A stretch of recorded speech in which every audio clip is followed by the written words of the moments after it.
Hello, I'm Hayden Bluefield and welcome to the channel. So what are the 5 levels of full self-driving? Or what do you mean 6 levels of self-driving? What is self-driving? How is it broken down into different levels?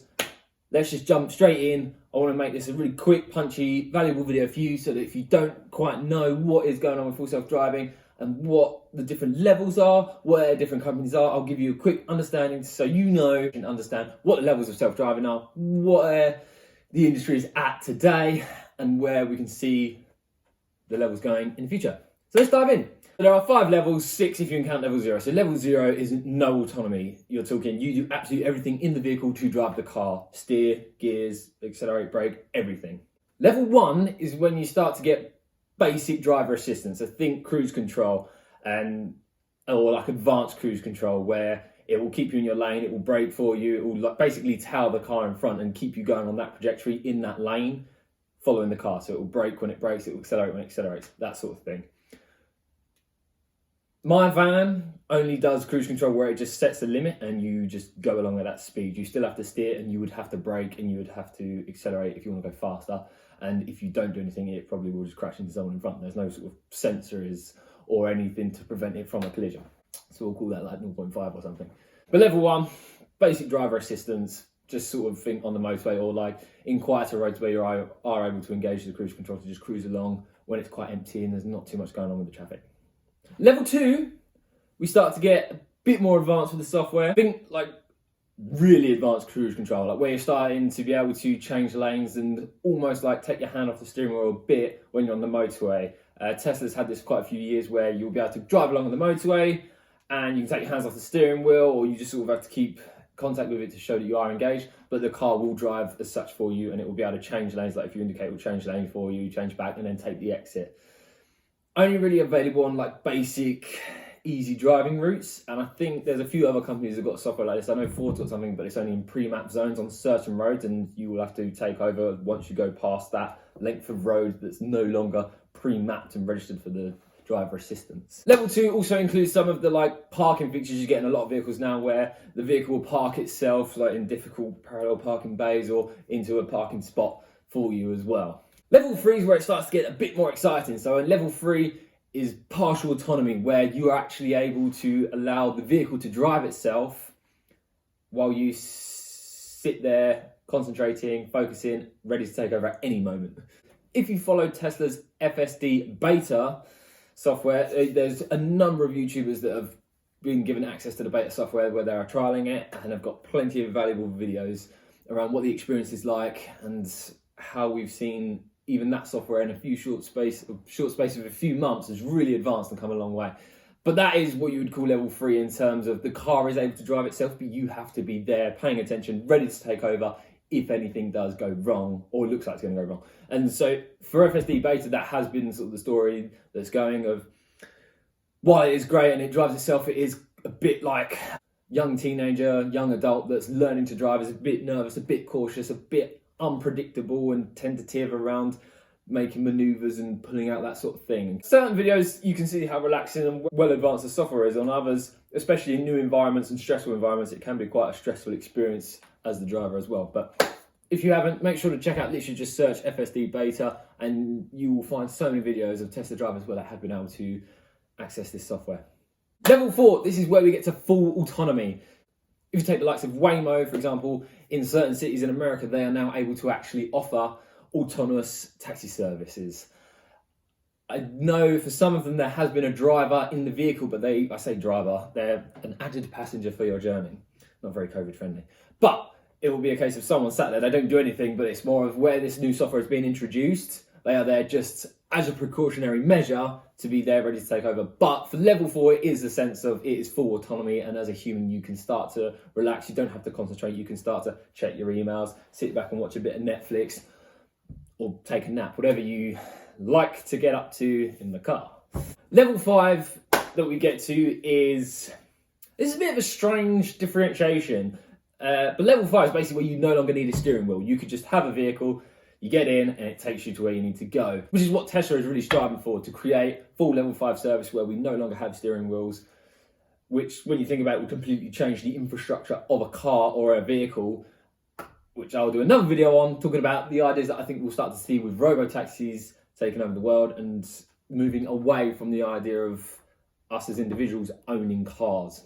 There are two key differences, and when you look at the companies that are moving into FSD, that are developing various different AI systems to be able to drive autonomously on the roads, there is a key significant difference that I feel like needs to be addressed in terms of when you think of level 5. So while we've gone through what the levels are of autonomous driving, there is a key differentiator I feel should be measured in there. So with full self-driving, yes, you can take away the steering wheel, and at level 5, there's no need for it. It's the vehicle will drive itself, it's safer than humans. But the key difference, and like this is where you've got like the likes of Waymo and Cruise, is the way that they build their autonomous driving vehicles is with a number of different sensors. They use vision, radar, LiDAR in pre-mapped locations. So the idea of scaling this globally, you would have to map out the entire world's road infrastructure in order to achieve full self-driving globally. Whereas if you take Tesla's idea of what they're doing, is they're just a purely vision-based system that is driven and controlled by a neural network. Think of your brain and as a human how we work. So we have eyes, we have a brain with a visual cortex, we take in the information, we remember things, we have certain features and components within the world, we have common sense, we can identify. So for example, if you're driving past a school, you know what that means. You know, I'm next to a school, I need to be slow, cautious, think of children. But not only that, you also know that if it's 12 o'clock on a Sunday, you probably don't really need to be thinking about the fact that there's a school there. However, if it's Monday at 3 o'clock, you know, right, school's coming out, there's going to be kids everywhere, I'm probably going to see kids jumping out between cars, pulling wheelies on their bikes across the road, so I'm really going to have to be cautious. And this is like the sort of the advanced level of software that Tesla's developing with their neural network in their Dojo computer, in terms of building up the machine that will be able to drive autonomously.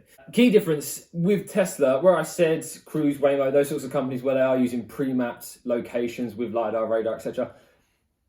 You wouldn't be able to just take one of their cars and drop it onto a road anywhere in the world and it'd be able to drive. It would need that pre-mapped system in order to have guidance and knowledge of its location. It probably would be able to drive autonomously, but I'm not really sure how it would work without having that HD mapping system to know the foundational layer of where it is and where it's going. Whereas with the system that Tesla's building out, you would be able to take a car, put it anywhere on the globe, on a road, and it would be able to learn. It'd probably need, within the software, it'd need to be programmed around geographically the rules and regulations of driving. As you can imagine, like I live in England, we drive on the left. If you go to America, you drive on the right. Most countries drive on the right. And different countries will have different ways, or if you're in India, you just kind of go along and hope for the best. That's the key difference. I feel like there should be a level 5, level 6 should be broken up in terms of level 5 being the pre-mapped system of full self-driving, and level 6 is just bonk it anywhere on this earth and it will be able to drive. But I don't make the rules and regulations. This is just my view. So in terms of where we are today, in the world today, you have quite a few different systems that offer level 2. I'd probably say if you're spending like 50 grand on a car, you are going to get level 2 driving system in some way or other. And then you've got level 3 that's on offer by Tesla with their beta software. You're starting to see kind of bits of level 4 with the likes of Waymo. I'd have to do a bit more digging and see how it kind of works out there. I think it's like Philadelphia's got the driverless systems in place now. In terms of where does the future look like we're heading, when can we get to level 4, when can we get to level 5? There's a lot of discussion around this. Many people will give you all sorts of different views. If you talk to someone bullish on the subject, they'll say give it 3 years and we'll be there. If you talk to someone bearish, they'll say not in 50 years or in 10 years time, maybe. But in my opinion, studying the companies that have autonomous driving on offer, I do think with my kind of provincial understanding of machine learning and AI, I think we're getting close. We're a few years away. I think level 4, in the sense of you'll be able to let the car do its thing, but you still need a steering wheel and you still need to be there. So by 2024, 2025, I think I'll play cautionary and say by 2025 you'll start to see autonomous journeys happening. One of the barriers we have got, I mean, there's all sorts of regulatory issues. NHTSA's not a big fan of the idea. Human beings in general. I've been speaking to try and speak to different people. Like, if you're studying the technology, you're very generally quite bullish on it and have an understanding of it. People that have no idea where self-driving is are very bearish in the idea. They just go, whoa, change, I don't like it. It's coming, it will take over and we will no longer drive and it will be a great convenience to us all. But whether or not people will realise that until later down the line, we'll find out. But I would say 2025, but one of the issues you have got is creating autonomy in a world of human drivers, because as a human, we interact, well, as humans. So we can do a lot with our eyes, we can do a lot with our hands in terms of gestures, just when you're driving along in terms of just saying thanks, or if you're just like, oh, go, or just nodding, using your eyes to sort of pinpoint, or just go, or different hand signals in order to help each other on the road. Not that it's used too commonly, but it is a key thing, especially just when you're looking to go, like when you're coming up to a junction, you know it's a bit difficult. Having someone there to just go, like, that's such a big key indicator for us and a strong way of communicating that autonomous vehicles can't do. But when you're in a world of autonomy, if every vehicle is autonomous, that's not an issue. You've got these vehicles that are driving autonomously, software linked up to each other, able to communicate, to be able to go, right, go, go, go.